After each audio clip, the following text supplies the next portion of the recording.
અકબર બિરબલની વાર્તા.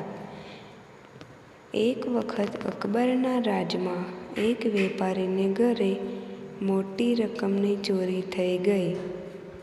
વેપારીએ તે ચોરીની ફરિયાદ કાજી પાસે કરી,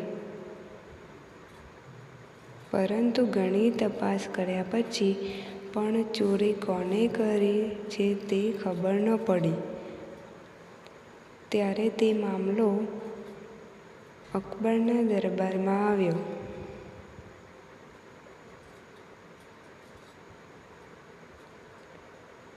અકબર બાદશાહે ચોરને શોધી કાઢવાનો હુકમ બિરબલને કર્યો.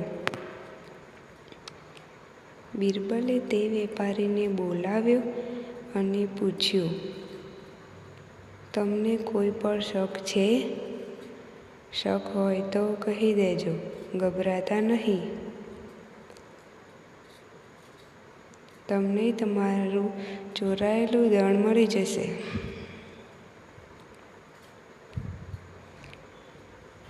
વેપારીએ જવાબ દીધો,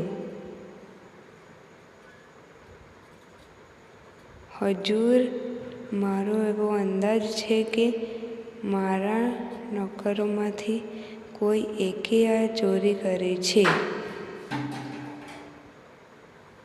કોઈ બહાના માણસનું આ કામ નથી. પરંતુ મારા 4 નોકરોમાંથી કોણે ચોરી કરી હશે તે હું કહી શકતો નથી.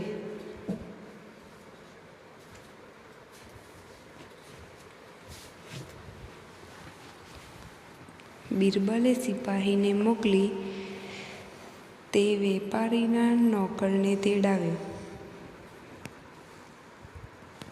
જ્યારે 4 નોકરો આવી ગયા ત્યારે બિરબલે 4 એક સરખી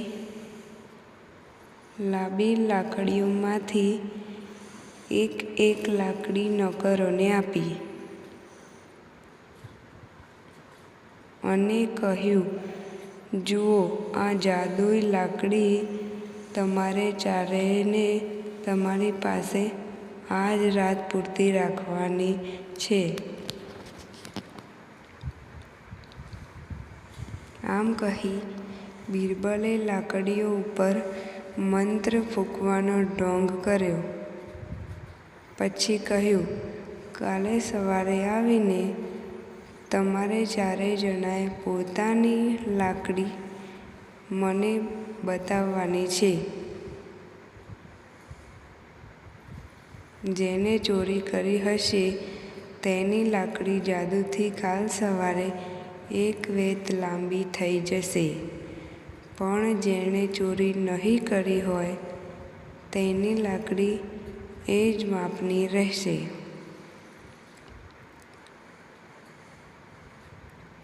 આમ કહી બિરબલે 4 નોકરોને અલગ અલગ ઓરડામાં બંધ કરી દીધા.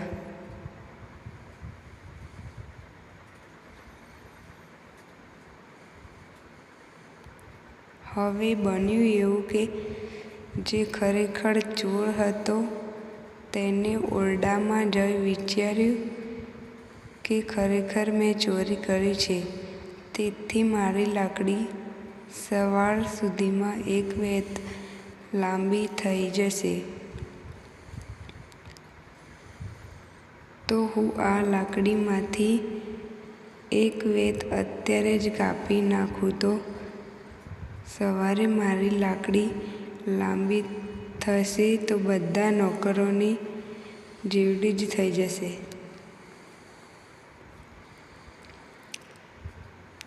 આમ વિચારી તે ચોરે પોતાની લાકડી 1 વેત જેટલી કાપી નાખી.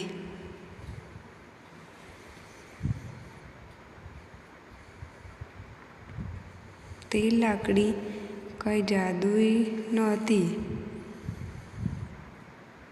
સવારે જ્યારે 4 નોકરો પોતાની લાકડી લઈને હાજર થયા ત્યારે બિરબલે બધી લાકડી સાથે રાખીને માપી અને તેને તરત જ કહી દીધું કે આ એક વેત નાની લાકડીવાળા નોકરે જ ચોરી કરી છે. નોકરની ચોરી પકડાઈ ગઈ હતી. તે હવે આકરી સજા મળવાના ભયથી ગભરાઈ ગયો.